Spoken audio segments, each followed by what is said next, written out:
O assunto é o mercado internacional. De acordo com dados divulgados pelo Ministério da Indústria, Comércio Exterior e Serviços, o resultado das exportações de carne bovina do tipo in natura durante o mês de agosto apresentaram uma queda, mas em comparação com setembro do ano passado, o resultado foi positivo. As exportações de carne bovina aqui do Brasil são tema aqui do nosso Bom Dia Entrevista.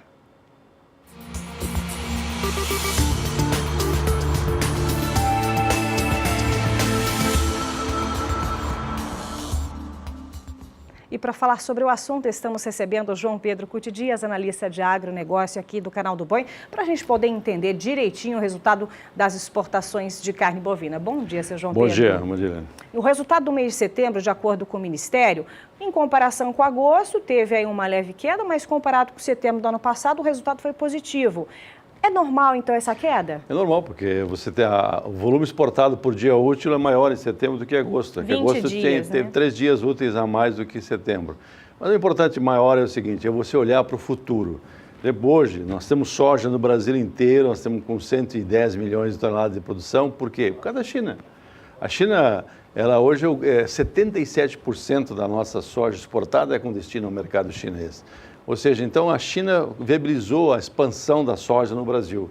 E o mesmo processo pode acontecer com a pecuária, em escala um pouco menor, proporcionalmente. Porém, o que está acontecendo na China? Você tem 1 bilhão e 380 milhões de pessoas na China. Você tem uma classe média chinesa com 350 milhões de pessoas com poder de compra.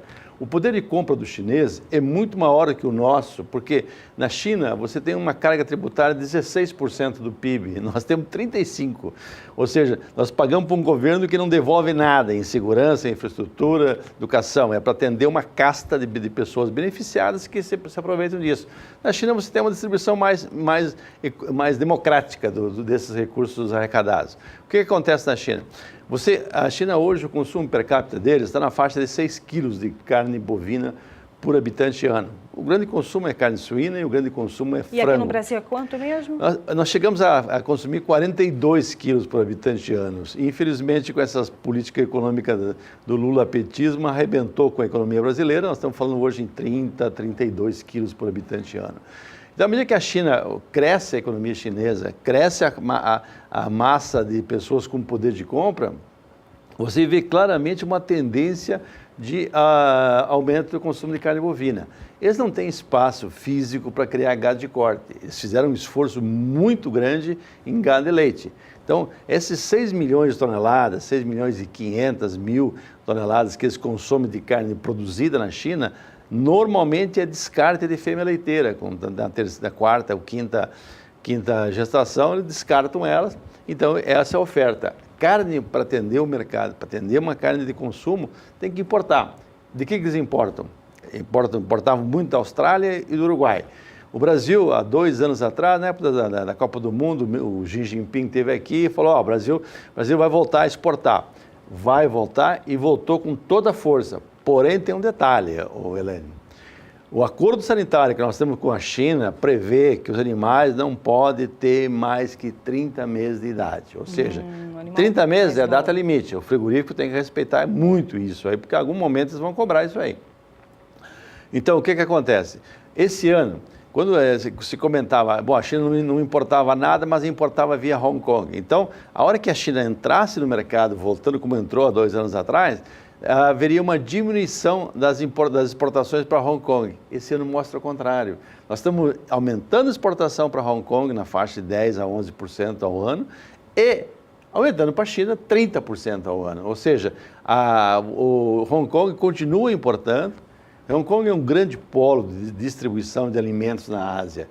E o principal produto que Hong Kong importa do Brasil é carne bovina. É carne bovina. Principal. Depois importa carne de frango, carne suína, papapá. Mas carne bovina é a principal. Então, Hong Kong é um grande polo de transformação, de exportação, de processamento de carne bovina, não só para a China, mas também para vários outros países do Sudeste Asiático. Aí, a China. Você tem hoje ainda uma migração do homem do campo para a cidade. Para a cidade. 10 milhões, 11 milhões por ano. Lá no campo, ele ganha $2 por dia, um pouco mais de $2 por dia, está abaixo da linha da pobreza. Quando o cara está abaixo da linha da pobreza, ele não tem poder de compra, é muito pequeno o poder de compra. A hora que ele vai para a cidade, ele passa a ganhar 8, 10, 12 dólares por dia. Opa, ele começa a ter renda e começa a consumir.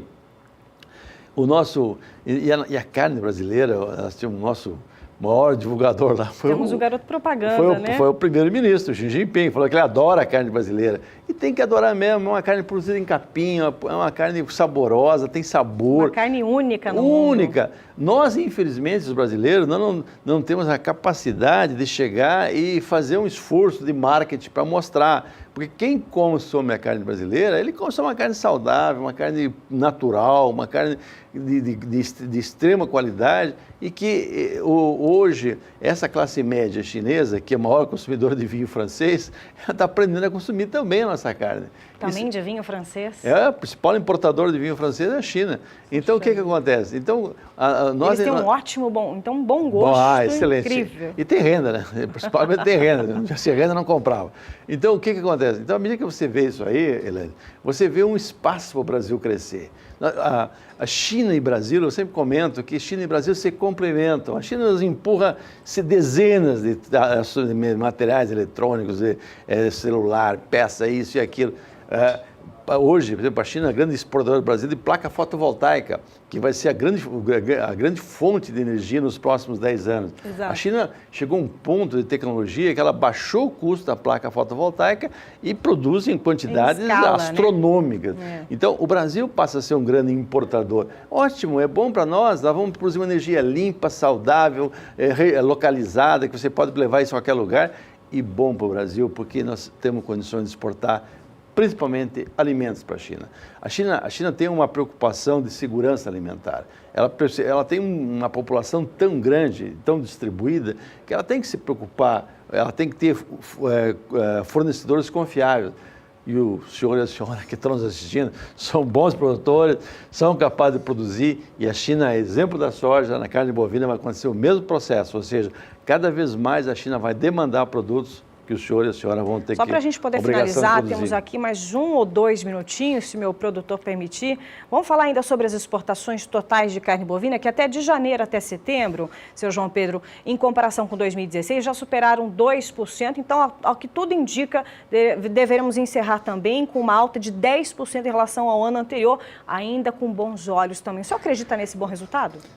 Certeza absoluta. Com todas as burradas que a pecuária passou no Brasil, com essa carne fraca, idiotice, delação do JBS, toda essa bandalheira que aconteceu no Brasil, nós continuamos exportando. E mesmo assim... Porque o mundo depende da carne brasileira e nossa carne é boa. Nós temos um governo ruim de serviço, mas a carne, a capacidade de produção do nosso pecuarista é muito boa. Então, aquilo foram acidentes de percurso que nós superamos e vamos superar outros também. Infelizmente, da porteira para dentro, nós somos um exemplo. Da porteira para fora, tem muitos problemas para ser resolvidos ainda. Tá certo. Olha, palavras de quem entende do assunto. Seu João Pedro Couto Dias, muito obrigada pelas informações. A gente vai ficar de olho, então, no resultado das exportações e também continuando de olho nos chineses. E é importante para o pecuarista brasileiro. É um grande mercado, é um mercado que vai absorver esse nosso aumento de produção.